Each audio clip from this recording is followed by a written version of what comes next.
Jadi abang ini sudah termasuk bersino nih, abang ini. Aduh. Jadi abang berbicara tentang surga, surga orang Kristen itu tidak ada lagi namanya Hawa NAFSU. Jadi ya sifat kedagingan itu hanya ada di dunia, tetapi bukan berarti seenak-enaknya kita berbuat dosa di dunia, bang. Jadi harus dipahami, ketika Tuhan Yesus mengharapkan kita ini untuk hidup kudus, maka kita juga harus menghindari sifat-sifat kedagingan itu. Makanya dia berkata dalam situ, jangan bersino, karena hubungan itu harus ada suami dan istri aja. Karena itulah makanya diberkati dalam pernikahan, bang. Jadi tidak ada tuh istri 2, istri 3, tidak boleh dalam kekristenan. Jadi kekristenan ini harus hanya 1 istri saja. Setialah sampai maut memisahkan. Ayah, mantap. Nah, perempuan-perempuan yang tidak mau dipoligami bisalah memilih jalur kekristenisasi. Jadi buat perempuan-perempuan yang tidak mau dipoligami bisalah memilih jalur kekristenisasi. Yang dimana ini memang tidak ada, tidak diperbolehkan namanya poligami, karena hanya 1 pasangan saja sampai maut memisahkan. Kalau misalnya dia bercerai, itu ada pengecualian kalau dia bersino. Kalau dia bersino baru boleh bercerai. Kalau dia tidak bersino atau misalnya dia kekerasan atau apa, itu nggak boleh bercerai. Jadi selama masih bisa diperbaiki hubungan itu boleh. Tetapi kalau dia bersino, terus yang si pasangan ini yang bersino ini menikah dengan selingkuhannya, itu berarti dia sudah bersino. Jadi orang yang seperti ini perlu diceraikan. Kenapa? Karena ini tidak Tuhan tidak ini mengharuskan untuk bersatu, karena ada di dalam Alkitab itu berkata. Mau buktinya juga? Bentar-bentar ya. Ayatnya. Jadi perceraian itu, bang, tidak diperbolehkan, tetapi ada pengecualian. Matius 19 ayat 6, apa yang dipersatukan Elohim tidak boleh diceraikan manusia. Terus dalam Matius 19 ayat 8 ayat 9, barang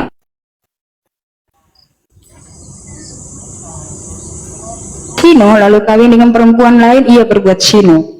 Jadi sudah jelas kalau poligami itu berarti bersino dia di dalam kekristenan. Jadi di dalam kekristenan itu tidak boleh poligami laki-laki. Bagi laki-laki yang mau poligami bisa mengikuti jalur Islam, itu saja. Ya, itu sudah saja. Selesai. Hah? Sudah selesai. Itu saja. Jadi sebenarnya di dunia surga itu tidak ada tuh kawin mengawin, bang. Abang ini jangan terlalu inilah. Oke, kamu diam, ya? saya jelaskan ya supaya ada 72 pangeran nggak buat perempuan? Oke, kamu diam supaya teredukasi kaum muslimin yang ada di bawah. Bukan di sini saya berbicara bukan hanya untuk Tasya saja, untuk kaum muslimin. Jadi ya fix sudah bahwasanya Islam itu lebih rasional, penonton. Karena kata Tasya tadi, Kristen itu dibangkitkan hanya dengan roh dan tidak ada nafsu. Ya, dengarkan ya. Kristen itu dibangkitkan hanya roh, tidak ada nafsu. Ya, tidak ada nafsu. Berarti Kristen nanti dibangkitkan dengan roh, tidak ada nafsu makan, tidak ada nafsu minum, tidak ada nafsunya menikmati keindahan dan kemewahan. Nah, tidak ada nafsu menikmati semuanya itu.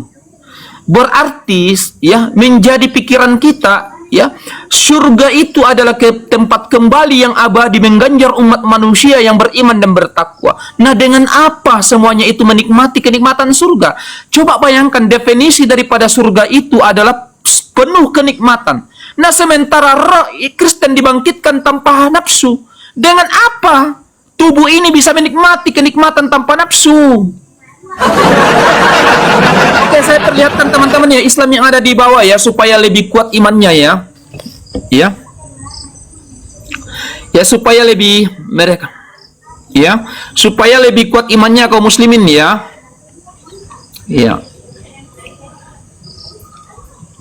Ya, di sini dikatakan seraya bersandar di atasnya saling berhadap-hadapan orang-orang muslim.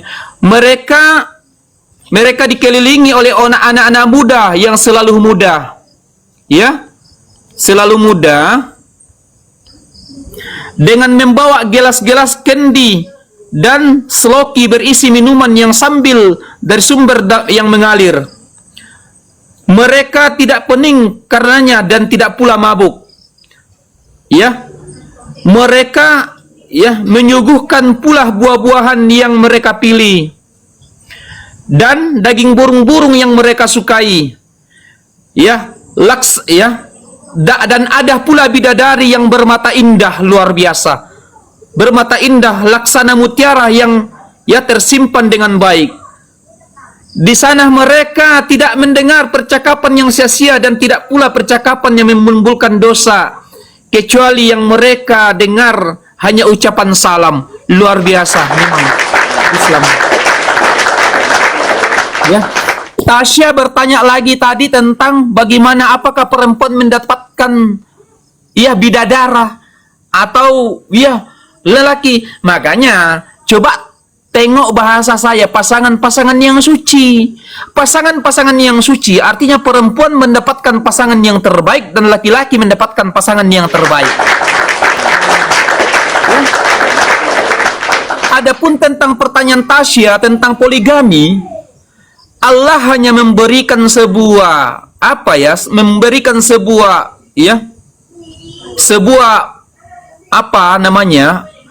legitimasi agar hambanya terlepas dari yang namanya zina.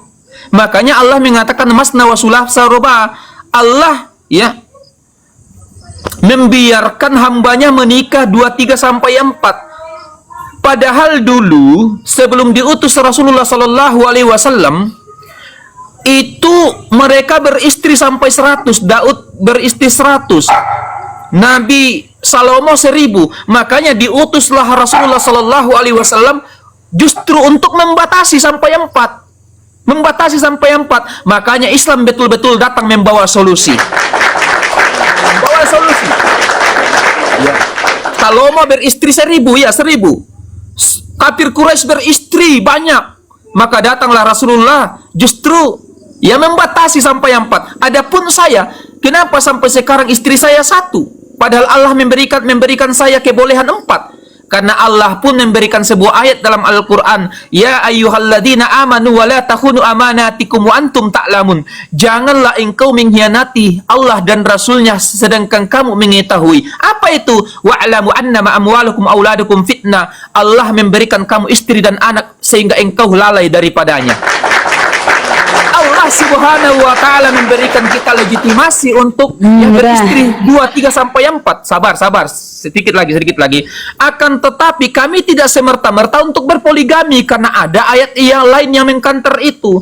Memberikan kami sebuah ancaman. Apabila kami menyanyiakan anak-anak istri, maka sama dengan mengkhianati Allah dan Rasulnya. Makanya sampai sekarang, sabar dulu.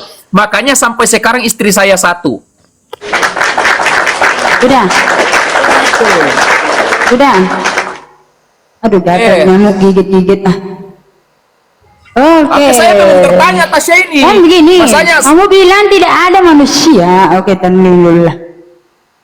Saya belum bertanya. Apa bertanya? Apa pertanyaannya? Apa pertanyaannya? Ya, silakan Anda bernarasi aja, ini sudah jalan waktunya.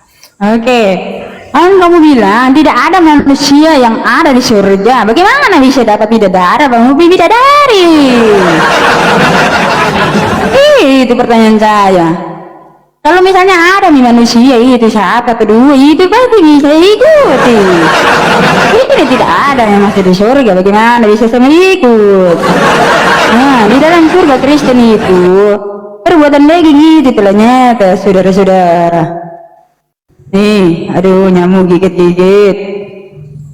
Nih, perbuatan daging itu adalah perkebulan kecemaran hawa nafsu.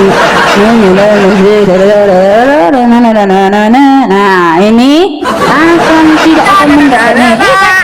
Tadi saya jawab, enggak bisa Saudara-saudara, bernarasi. inilah yang hendak kukatakan kepadamu. Diam dulu. Hendak kukatakan kepadamu, yaitu bahwa daging, perbuatan daging, sifat daging dan darah tidak mendapat bagian dalam kerajaan Elohim. Dan bahwa yang binasa tidak mendapat bagian dalam apa yang tidak binasa. Jadi kebinasaan itu adalah sifat-sifat kedagingan, saudara-saudara. Jadi kalian yang masih memikirkan sifat-sifat kedagingan tentang hawa itu berarti sifat kedagingan itu akan berada di dalam kebinasaan, saudara-saudara. Tidak akan mendapat di dalam kerajaan Elohim. Karena orang untuk masuk di surga itu adalah tempat kudus. Betul nggak? Bahwa Tuhan itu kudus. Tuhan itu maha suci. Jadi kalau dia maha suci, logikanya kalian harus diaktifkan dulu. Jika Tuhan itu maha suci, berarti sifat-sifat kedagingan, sifat-sifat yang ada di dalam dunia, dan di mana itu adalah perbuatan-perbuatan dosa atau sifat-sifat daging, itu tidak akan ada di dalam surga, saudara-saudara, bapak-bapak, ibu-ibu. Begitu ya. Jadi kalau berbicara tentang surga Kristen udah jelas dong ya. Surga Kristen itu jelas tidak ada kawin dan mengawinkan. Di dalam surga juga tidak ada itu yang namanya kamu tidak akan masuk surga karena makanan haram. Tidak ada itu, saudara-saudara. Jadi di sana itu tidak ada mempermasalahkan makanan karena Tuhan berkata seperti ini. Segala makhluk segala ini yang ada di bumi ini berkuasalah. Di dalam Kejadian itu dia berkata gitu, ketika dia menyerahkan itu segala sesuatunya kepada manusia untuk menjadi mengurus dunia ini, segala makhluk yang ada di atas langit maupun yang di dalam air itu kamu berkuasa. Berarti apa? Tidak ada itu makanan haram. Jadi tidak ada itu makanan haram, saudara-saudara. Tunggu, kenapa di dalam Israel itu ada makanan haram? Karena itu tandanya mereka harus menguduskan diri mereka. Karena sunat, rambut gondrong, terus berbicara tentang hari Sabat, terus berbicara tentang makanan haram dan juga tentang cuci tangan. Itu menceritakan tentang untuk menguduskan diri mereka di zaman Israel itu. Nah, Tuhan Yesus itu di atas kayu salib sudah menggenapi untuk menguduskan kita. Jadi orang yang mempercayai dia mendapatkan Roh Kudus itulah yang menguduskan kita sendiri. Jadi tidak memerlukan lagi namanya itu peraturan-peraturan seperti itu, saudara-saudara, bapak-bapak, ibu-ibu. Oke, pertanyaan saya, sisa 51 detik. Sebentar saya nahan nafas dulu. Pertanyaan saya, yang bisa nafas. Ini pertanyaan saya ya Bang. Pertanyaan saya Bang ya. Zaman Israel itu kan kalian sama, Yahudi dengan Islam itu mirip-mirip Pak. Ada hewan kurbannya, ada sunatnya, ada makanan haramnya. Itu cara-cara mereka, kalian ikuti Yahudi. Nah, sementara ini kalian tidak mau mengakui kalian itu berasal dari bangsa Yahudi. Itu pertanyaan saya, kenapa? Padahal semua ajaran kalian itu mirip sekali, sangat-sangat mirip dengan ajaran-ajaran di mana Yahudi itu tidak mempercayai Yesus Kristus sebagai Mesias. Itu aja. Oke ya, kita jelaskan. Habis ini udah. Jadi, ya Bang. Saya di sini, menontonnya melawan Tasya itu belum menggunakan Bible, makanya masih santai-santai aja saya menghadapi dia. Sengaja saya berikan kesempatan untuk banyak bertanya supaya saya menjelaskan. Saya lanjutkan tadi tentang kenapa ya kami di sini diberikan legalitas untuk berpoligami 2, 3 sampai 4 tahun karena itu tadi. Karena di suatu sisi Allah melarang kami, mengatakan bahwasanya kalau kamu takut tidak bisa berlaku adil maka cukup 1. Yang kedua ayat yang saya bacakan tadi, wala takhunu amanatikum antum ta'lamun. Jangan engkau mengkhianati Allah dan Rasulnya. Wa'lamu annama amwalukum auladukum fitnah, yaitu engkau diberikan istri dan anak lalu engkau lalai darinya. Maka itulah Allah memberikan kami legalitas, akan tetapi Allah pula memberikan kami sebuah teguran. Apabila kamu tidak bisa berlaku adil dan tidak bisa amanah, maka kamu akan diasap oleh Allah Subhanahu wa taala. Hanya Islam itu luar biasa loh, sangat rasional ajarannya, ya. Ya, sangat rasional ajaran daripada Islam. Kenapa? Karena memang ajaran itu adalah fitratallahi atarpatarna salih, agama yang sesuai dengan fitrah manusia. Makanya Allah mengatakan, ya pakai wajhaka lid-dini hanifah, hadapkanlah wajahmu kepada agama Allah yang benar. Agama yang benar itu adalah agama fitrah. Kenapa? Tasya tadi mengatakan, kenapa ajaran kalian sama dengan ajaran Yahudi? Karena ajaran yang diturunkan kepada Yahudi juga dibawa oleh Nabi Musa, sama, ya, menyembah kepada satu Tuhan. Makanya Yesus itu dalam Matius, ya, dalam Lukas, dalam Markus 12:29 ajarannya pun sama. Karena Yesus itu diutus hanya kepada bangsa Israel. Di situ dikatakan dalam Matius 7:21 bahwasanya aku diutus hanya kepada bangsa Israel daripada domba-domba yang hilang dari umat yang tersesat.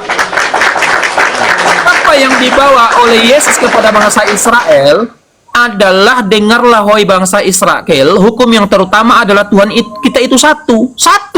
Nah, Tuhan itu siapa? Sembahlah Allahku dan Allahmu. Yesus berkata sembahlah Allahku. Nah, Kristen ya menyembah Tuhan yang tiga. Kamu diam. Disuruh menyembah satu Tuhan, ya menyembah Yesus. Yesus berkata sembahlah Allahku dan Allahmu. Nah, yang disembah, yang menunjukkan Tuhan itu siapa? Yesus. Ya, kenapa sampai sekarang Israel itu tidak mengakui Yesus sebagai Tuhan? Karena memang Israel otaknya masih waras. Masih waras Israel. Kamu diam kok, panas kejang-kejang. Israel itu masih waras. Karena dia tahu bahwasanya Yesus itu diutus untuk memperkenalkan Tuhan yang satu, yaitu Elohim, Allah kalau dalam Islam. Makanya Yesus berkata, inilah hidup yang kekal itu mengenal Allah satu-satunya Tuhan yang benar dan mengenal Yesus Kristus sebagai utusan. Nah loh, kok Kristen sembah Yesus? Ini yang menjadi masalah. Nah, pertanyaan saya kepada Tasya, tolong dijawab ini dulu Tasya ini ya. Dijelaskan sampai sekarang ini yang membuat saya selalu makan bodrek. Ya, Tasya ya, ini yang selalu membuat saya makan bodrek ya. Ya, dalam Matius 1:31 di sini, penonton disimak baik-baik penonton ya. Ya. Penonton ya, dalam Matius 1:23, sesungguhnya anak darah itu akan mengandung dan melahirkan seorang anak laki-laki dan mereka akan menamakan dia Immanuel, penonton ya. Matius 1:23 Immanuel. Nah, sementara dalam Markus 1:31, dalam Lukas 1:31 ya penonton ya. Sementara dalam Lukas 1:31 ya. Dalam Lukas 1:31 berbunyi, sesungguhnya engkau akan mengandung dan akan melahirkan seorang anak laki-laki dan hendaklah engkau menamainya Yesus. Dalam Matius tadi 1:31 mengatakan yang dikandung namanya Immanuel. Nah, lo kok di Yesus Lukas 1:31 dirubah lagi menjadi Yesus? Ini yang salah ini siapa ini? Enggak ada yang salah. Kamu yang nggak mengerti. Oke. Tolong dijelaskan ya. Tolong dijelaskan ya. Tolong dijelaskan. Oke, sudah ya. Oke. Ini kan belum waktunya, Tasya, belum waktunya. Iya, sabar. Belum waktunya. Masih ada waktu itu, masih ada waktu. Ya. Ya. Dalam Lukas 1:31 ya gampang. Ya. Ya penonton, dalam Matius 1:31 nomor 23 di situ, ya engkau mengandung seorang anak laki-laki dan hendaklah engkau menamainya Immanuel. Nah, di Lukas 1:31 engkau mengandung seorang anak laki-laki maka hendaklah engkau menamainya Yesus. Nah, yang benar ini siapa? Yesus apa Immanuel? Ya sabar, nggak ada yang salah. Oke, kita lihat ya. Immanuel di situ artinya apa? Allah menyertai kita. Oke, saudara-saudara, lihat ya. Immanuel artinya Allah beserta kita atau Allah menyertai kita. Di dalam Yohanes 1 ayat 1 ya. Gimana ya? Yohanes 1 ayat 1. Pada mulanya adalah firman, dan firman itu bersama-sama dengan Elohim, dan firman itu, diam dulu, saya jelaskan. Pada mulanya adalah firman, firman itu bersama-sama dengan Elohim, dan firman itu adalah Elohim. Jadi Yesus itu adalah Elohim. Diam dulu, akan nyambung ini. Matius 28 ayat 20. Diam dulu. Nih, Matius 28 Yang saya ayat tanya, 20. Diam dulu, jangan Yesus dulu. lo Iya, pakai Immanuel firman. ini. Oh, lari Immanuel ke ini. firman sih. Jelaskan dulu. Orang. Nih, Immanuel artinya ini. Dan ajarlah mereka melakukan segala sesuatu yang telah kuperintahkan kepadamu, dan ketahuilah, aku menyertai kamu senantiasa sampai pada akhir zaman. Jadi Elohim ini adalah Yesus Kristus itu sendiri. Jadi ini adalah Elohim nih, Immanuel. Aku, Yesus itu adalah Elohim. Ya. Yesus itu adalah Elohim, Elohim yang menyertai kita. Elohim, makanya aku menyertai kamu senantiasa, makanya inilah disebut Immanuel. Ngerti ya? Hah? Nah, dalam Matius 28 ayat 20 itu adalah Immanuel. Nggak nyambung pertanyaannya. Loh, nggak nyambung. Coba baca, Immanuel artinya apa? Ini orang ini. Mana Immanuel? Yang saya tanyakan, Emmanuel dengan Yesus lo kok lari ke Iya, firman? itu sama aja. Allah menyertai kita artinya. Matius 1 ayat 23 nih. Masalah ini firman ini. Nih, diam dulu. Oh, kepanasan dia. Nih. Menamakan dia Immanuel berarti ada artinya. Allah menyertai kita. Siapa yang menyertai kita sampai akhir zaman, saudara-saudara? Yesus. Berarti dia adalah Immanuel itu sendiri, saudara-saudara. Saudara-saudara. Jadi itulah ya, Immanuel artinya adalah Allah menyertai kita. Nah, Yesus menyertai kita sampai akhir zaman. Siapa di situ? Dia sudah di surga. Dia itu adalah Elohim itu sendiri. Kau mau ngomong apa lagi kau? Jadi begitu. Jadi Yesus itu adalah Elohim itu sendiri. Kamu bilang kan ini ya, apa? Mana buktinya? Tuhan, Yesus itu Tuhan. Oke, kita akan buktikan dalam Wahyu 21 ayat 7. Ini mulai banyak nyamuk-nyamuk nih. Jadi Allah menyertai kita itu Yesus itu sendiri. Dia mengatakan di dalam Matius 28 ayat 20. Nih, perkataan Tuhan Yesus mengakui bahwa dia adalah Elohim itu sendiri. Barang siapa menang, ia akan memperoleh semuanya ini, dan aku akan menjadi Elohimnya, dan ia akan menjadi anakku. Haleluya. Itulah Immanuel artinya, saudara-saudara. Jadi kalau ada Kristen ditanya seperti itu, gampang jawabannya. Matius 28 ayat 20, dan kamu tunjukkan Matius 21 ayat 7. Itu, oke? Macet dia. Nah, pertanyaan saya ini, Bang. Buktikan Tuhan, buktikan Musa menyembah Allah SWT itu. Atau nabi-nabi zaman dulu itu buktikanlah menyembah Allah SWT. Ada nggak tertulis gitu? Misalnya nih menulis Musa menyembah Allah SWT di dalam Alkitab, buktikan kalau ada, atau di dalam kitab Taurat Yahuda kalau ada. Kalau ada itu. Oke, sudah selesai. Iya sudah. Ya. Ini closing statement ya. Saya sudah mau sholat ini. Saya sudah mau sholat. Ya udah, sholat. kalau begitu berhenti aja. Saya closing aja. Saya closing dulu. Iya. Ya penonton, saya closing ya. Saya closing penonton ya. Pertama, Tasya ini kalau ditanya selalu ada jawabannya, tapi jaka sembung nggak nyambung, tapi nggak jadi masalah. Nggak nyambung gimana? Menyertai sampai akhir zaman loh. Terus Wahyu 21 itu dia mengaku dia ada Elohim itu. Dia mengaku dia ada Elohim itu. Wahyu 21 itu. Saya mau closing statement ini. Oh, iya. Saya mau closing statement. Saya mau pergi sholat ini. Jadi nggak apa-apa ya, nggak apa-apa. Yang kita tanyakan perbedaan di Emmanuel dengan Yesus kok lari ke firman, itu yang menjadi Loh. Ya kan itu Tasya mau menyambung, bertanya apa saja saya menyambung. jawab. Ya mana buktinya bahwasanya Ibrahim menyembah Allah? Dalam Al-Qur'an banyak qalu amanna billahi wa ma unsila ilaina wa ma unsila ila Ibrahim wa Ismail wa Ishaq wa Yaqub wal asbati wa ma utiya Musa wa Ibrahim wa nahnu minal muslimin. Hampir semua nabi saya sebutkan di situ.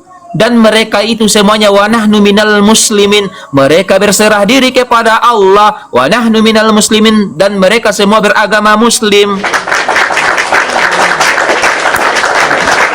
Bahkan ya Ibrahim sebelum meninggal dia berpesan kepada keturunannya, ya baniya innallaha astafa lakumuddina fala tamutunna illa wa antum muslimun. Wahai bani, wahai keturunanku Ibrahim, Ismail, Ishak dan Yakub, pegang teguhlah agama yang benar, itu agama muslim, dan jangan sekali-kali mati kecuali berserah diri kepada Allah.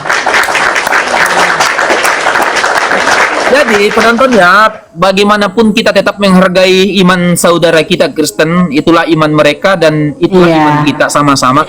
Kita hanya bertujuan untuk saling mengedukasi, bukan hanya Saling mengedukasi bertanya, Tasya, saling tapi bertanya dan menjawab. saling bertanya, saling menjawab, ya biarkan audiens Dan atau saling penonton yang mentertawakan menilai. lah, saling mentertawakan. Kamu mentertawakan iman saya juga mentertawakan iman kamu tuh. Begitu, kamu tertawa lah. Mana ajaran yang rasional? Apakah yang dibangkitkan dengan jasad, dengan roh, ataukah hanya tak dengan menggunakan nafsu? Apakah yang dibangkitkan dengan roh saja dan tanpa nafsu ya? Tapi perlu digarisbawahi kaum muslimin di bawah, memang kita nanti dibangkitkan dengan nafsu, akan tetapi nafsu itu tidak ada yang ke negatif. Makanya Allah menjelaskan dalam surah Al-Waqiah, seluruh nafsu itu nanti di akhirat terarah kepada nafsu yang positif dan tidak ada lagi nafsu yang mengarah kepada sesuatu yang membuat dosa atau negatif. Ya.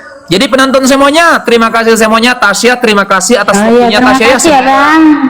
Maaf ya kalau ada dijama-jama oleh kata-kata yang umat Yesus, salah. Tuannya.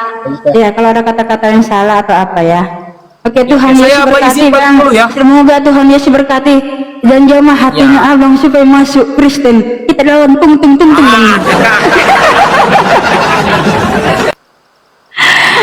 Aduh, ya oke Bang, makasih. Aduh, ya oke Bang, makasih. Aduh, ya oke Bang, makasih. Jadi untuk melawan teman-teman kita dari Kristen, apalagi perempuan, jangan dikerasi. Kita lawan santai saja. Kita tetap menyampaikan sesuatu tetap dengan akhlak dan etika ya. Kita santai aja. Mudah-mudahan penontonnya dan penonton kita yang ada di bawah dari Kristen bisa mengambil sebuah kesimpulan, minimal mereka menyimak ya, dan bisa dipikirkan. Tentunya tadi tentang penjelasan tentang hari kebangkitan antara Kristen dengan Islam ya, sangat beda ya, jauh beda. Islam dibangkitkan dengan jasad, dengan roh, dengan jasad lengkap dengan nafsu. Tapi nafsu itu ya selalu tidak seperti nafsu kita di dunia ini yang terarah ke setengah terarah kepada negatif. Nanti di surga tidak ada yang ke negatif, semuanya perkataan-perkataan yang baik dan semuanya adalah amalan-amalan terbaik. Nah itu, nah sementara dalam Kristen itu hanya dibangkitkan dengan roh, tidak ada nafsu. Jadi secara otomatis kita bisa mengambil sebuah kesimpulan bahwa dengan apa roh itu ketika tanpa nafsu menikmati kenikmatan dalam surga, berarti itu bisa membuktikan bahwa ajaran mereka tidak rasional, penonton ya. Itu menunjukkan ya, alasanku suka nonton Pak Telik. Alasanku suka, maksudnya ini apa? Iya, maksudnya apa Bang? Ya, jadi kita sudah bisa membuktikan penonton ya, dengan menggunakan akal pikiran, berarti agama Islam lebih rasional, lebih masuk akal ya. Betul penonton. Ya, roh yang lain. Waalaikumsalam warahmatullahi wabarakatuh. Jadi teman-teman yang taping tadi tidak sempat saya balas tapingannya, mohon maaf ya. Mohon maaf ya. Mohon maaf penonton ya, mohon maaf. Ya, tentunya tidak ada kata yang bisa saya sampaikan, yang bisa saya ucapkan kecuali terima kasih. Jazakumullah khairan kasiran kepada penontonku semuanya yang sudah mendukung tetap layar dan mengirimkan mawar-mawarnya Jazakumullah khairan kasiran ya. Semoga dibalas oleh Allah dengan kebaikan yang berlipat-lipat. Semoga ya pada hari ini dan seterusnya Allah memberikan kita hidup yang berkah, dimudahkan atas segala rezekinya, mudah-mudahan dimudahkan atas segala urusannya. Yang sakit mudah-mudahan cepat disembuhkan, dan mudah-mudahan semua apa yang kita impikan, yang kita cita-citakan ya disegerakan, dihijabah oleh Allah Rabbul Izzati Jalla Jalaluh. Marilah kita berdoa dan menutupnya dengan mengucapkan doa kafaratul majelis, dan seraya berdoa Rabbana atina fid dunya hasanah fil akhirati hasanah wa qina azabannar. Allahumma ya muqallibal qulub tsabbit qalbi ala dinik. Subhanaka rabbika rabbi izzatin amma yasifun wa salamun alal mursalin walhamdulillahi rabbil alamin. Assalamualaikum warahmatullahi wabarakatuh.